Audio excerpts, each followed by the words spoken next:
बिस्मिल्लाहिर्रहमानिर्रहीम। सबक नंबर 5, 10वीं जमात मैथ सेकेंड, मद्दिल हिंदसा में आखिरी नुक्ता ख़त का ढलान, स्लोप ऑफ लाइन। ढलान आपने देखे है, जब ढलान चढ़ते हैं तो हमें दम महसूस होता है। तो वो ढलान कितनी है ये मालूम करने के लिए हम यहाँ पर ख़त का ढलान कैसे हासिल करते हैं ये देखेंगे। तो इल्म मुसल्लस के मुसल्लसियाती निस्बत इस्तेमाल करके ख़त का ढलान भी हासिल कर सकते हैं और उसका वही इल्म मुसल्लस के मुसल्लसियाती निस्बत का इस्तेमाल करके उसका ज़ाब्ता भी हासिल कर सकते हैं। ख़त का ढलान यानी क्या वो समझने से पहले आइए पहले हम मुसल्लस पी क्यू आर देखेंगे कि मुसल्लस पी क्यू आर में ज़ाविया क्यू 90 दर्जे का है और दोनों ज़ाविया पी और आर हद्दा ज़ाविया होंगे क्योंकि 90 से कम होंगे। तो यहाँ पर फ़र्ज़ किया हमने कि ज़ाविया आर थीटा है, हद्दा ज़ाविया थीटा क्या है, एक हद्दा ज़ाविया। तो थीटा का या ज़ाविया आर का मुत्तसिला ज़िला कौन सा है, आर क्यू। मुत्तसिल ज़िला कौन सा है, आर क्यू या क्यू आर। और ज़ाविया थीटा का या ज़ाविया आर का मुकाबिल का ज़िला कौन सा है, पी क्यू। और वितर क्या है, पी आर। तो ये उसका ढलान, ये उसका ढलान। तब मुकाबिल का ये ढलान कैसे हासिल करेंगे, मुकाबिल का ज़िला बटे मुत्तसिला ज़िला। कौन सी निस्बत हासिल होती है, टेन निस्बत। तो टेन थीटा बराबर पी क्यू बटे क्यू आर, यानी मुकाबिल का हद्दा ज़ाविया के कायमत ज़ाविया मुसल्लस में हद्दा ज़ाविया के मुकाबिल का ज़िला बटे मुत्तसिल ज़िला कौन सा होता है, कौन सी निस्बत होती है, टेन निस्बत होती है। तो आइए पहले हम यहाँ पर देखेंगे, ये रुबात है और एक्स महवर के मस्बत सिमत। मस्बत सिमत यानी क्या, एक्स महवर के मस्बत सिमत। ये देखो ये ऊपर की जाने से ये यहाँ से ये एक्स महवर है, यहाँ से जो शुरू हो रहा है और यहाँ पर ख़त्म हो रहा है। तो ये क्या हो गया, मस्बत सिमत। एक्स महवर के मस्बत सिमत, हमेशा ज़ाविया मस्बत रहेगा।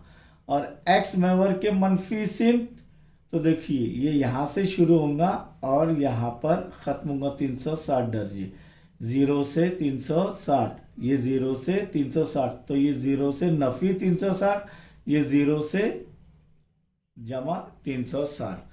तो ये मस्बत ज़ाविया यानी एक्स ख़त एल के ज़रिए एक्स महवर की मस्बत से बनाए गए ज़ाविये की टेन निस्बत को, कौन सी निस्बत को, टेन निस्बत को उस ख़त का ढलान कहते हैं। अब यहाँ पर सिर्फ जो है हमें ख़त का ज़ाविया दिया हुआ है, क्या दिया हुआ है, ज़ाविया, ज़ाविया थीटा दिया हुआ है। तो उस वक्त हम ख़त का ढलान कैसे हासिल करेंगे, तो वो ज़ाविये की पैमाइश लिखेंगे और वो टेन, अगर वो टेन 45 है तो टेन 45 की कीमत हमेशा 1 होती है, तो ये ढलान 1 रहेगा। टेन 60 है तो वो जज़र 3 रहेगा। टेन 90 है तो नाकाबिल तारीफ़ या उसे तय नहीं किया जा सकता है। और टेन सिफर क्या रहता है, सिफर रहेगा।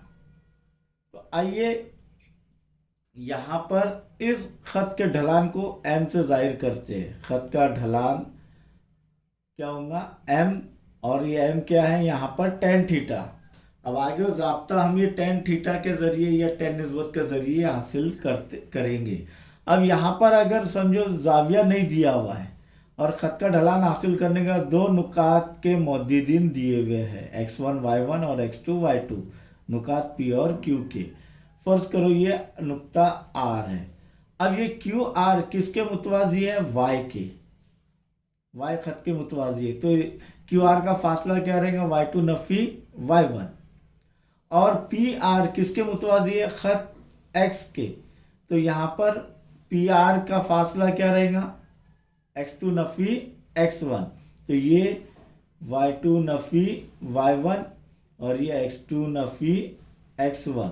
अब ये थीटा ज़ाविया है तो ये कायमत जाविया मुसल्लस बन रहा है पी क्यू आर में, जाविया आर 90 दर्जे का है, तो वो tan निस्बत क्या रहेंगी इसकी, क्यू आर बटे, tan निस्बत क्या रहेंगी, क्यू आर बटे पी आर, और क्यू आर का फासला क्या है, y2 नफी y1 बटे पी आर का फासला x2 नफी x1।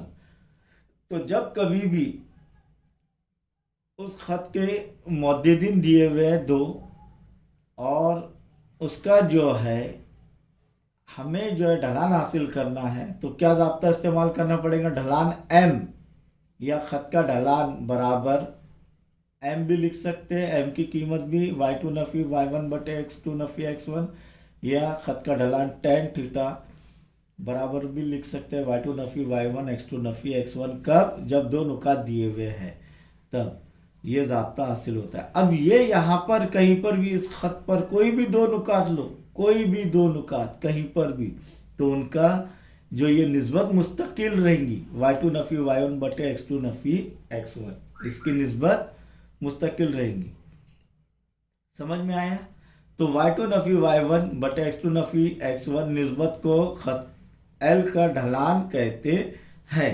खत की ढलान को m से जाहिर करते हैं, और m की कीमत भी y2 नफी y1 बटे x2 नफी x1 है। अब यहाँ पर देखेंगे x महवर या x के मुतवाजी कोई खत हो और उसकी ढलान हासिल करना है, तो वो क्या रहेंगे, सिफर, क्योंकि tan सिफर हमेशा सिफर रहता है। tan सिफर क्या रहता है, हमेशा सिफर। y महवर या उसके मुतवाजी, y महवर पर कोई खत है या उसके मुतवाजी कोई खत है, तो उस खत की ढलान हम तय नहीं कर सकते, ना काबिल तारीफ हो जाएगा। क्यों? क्योंकि वो कोई भी अदद बटे सिफर आएगा, कोई भी अदद बटे सिफर, इसीलिए वो जो है कोई भी अदद बटे सिफर ना काबिल तारीफ या तय नहीं किया जा सकता है। और मुतवाज़िर खतूत की ढलान हमेशा मसावी होगी। अब यह खत पी क्यू या खत एल जो है, इसके मुतवाज़ी कितने भी खत खींच लो, उसकी ढलान मसावी ही रहेंगी। या कोई भी मुतवाज़ी खतूत हो तो उनकी ढलानें क्या रहेंगी, मसावी रहेंगी। जब मुख्तलिफ खतूत की ढलान मसावी होती है तो वो खतूत मुतवाज़ी होते हैं। मुख्तलिफ खतूत की ढलानें मुतवाज़ी हो तो उस टाइम वो खतूत क्या होंगे, मुतवाज़ी होंगे। क्यों? क्योंकि मुतवाज़ी खतूत की ढलानें मसावी होती हैं, और जब मुख्तलिफ खतूत की ढलानें मसावी हो तो वो खतूत क्या होंगे, मुतवाज़ी होंगे। समझ में आया आपके? अब आगे हम जो है इंशाअल्लाह मश्क़ी सेट 5.3 हल करेंगे।